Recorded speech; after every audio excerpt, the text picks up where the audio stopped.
Hi everyone, my name is ምህረት, and a lot of you have seen the discussion that I had with Cliffe and Stuart Knechtle at MIT on the issues of the Eucharist, on scripture, on salvation, and on the early church. And I want to first start off by saying that I really deeply appreciate from my heart the support that I've been receiving from a lot of you, from Oriental Orthodox, Eastern Orthodox, Roman Catholics, High Church Protestants. All of you, a number of you, have sent your support and expressed your understanding of how important these topics are. And so I really do want to thank all of you from the bottom of your heart.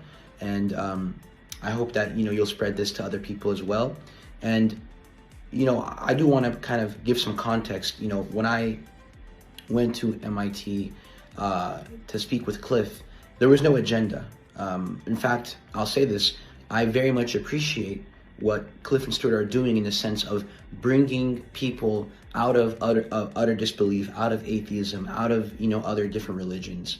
But what I would venture to say is that the issues that were raised in that video between me and Stuart and Cliffe are not secondary issues.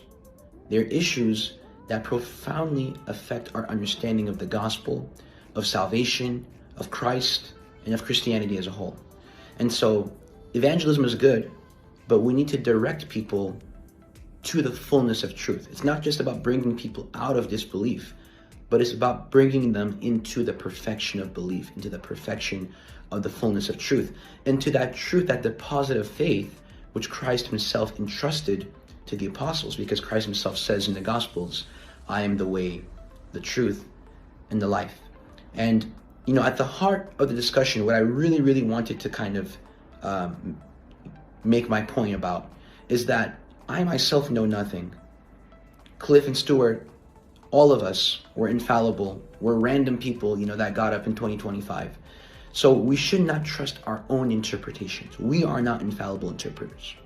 So in order to understand scripture, in order to understand Christianity, we need to go back to the first century, to the time of Christ and the apostles, to the time of the apostles' successors, their disciples, and see what they had to say about the scriptures, how they interpreted scripture. We need to look at the early church who in fact compiled the New Testament as we know it, and see what they had to say about these matters. We can't say that scripture is infallible, but then dismiss the church that compiled and gave to us this canon of infallible books, of infallible texts. There is no such thing as a fallible list of infallible books. It's a logical contradiction. So rather than fall into pride, into rationalism and empiricism, rather we should humbly do our own research. And this is the plea that I'm extending to all of you that may be wrestling with the topics that I raised in that discussion. Put aside the ego, do the research. Look into what the early church really had to say about these issues. Look into what the direct contemporaries of the apostles, what they had to say about these issues. And hopefully that'll bring you to the right direction. And so I kind of wanted to finish out by saying, me and my co-host Ada, we have a podcast together called The Burning Bush.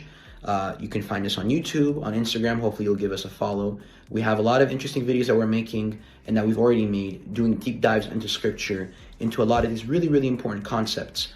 We actually finished recently a series on worship. So if you're curious about understanding how worship functioned in the Bible and in the early church, make sure to check out our videos.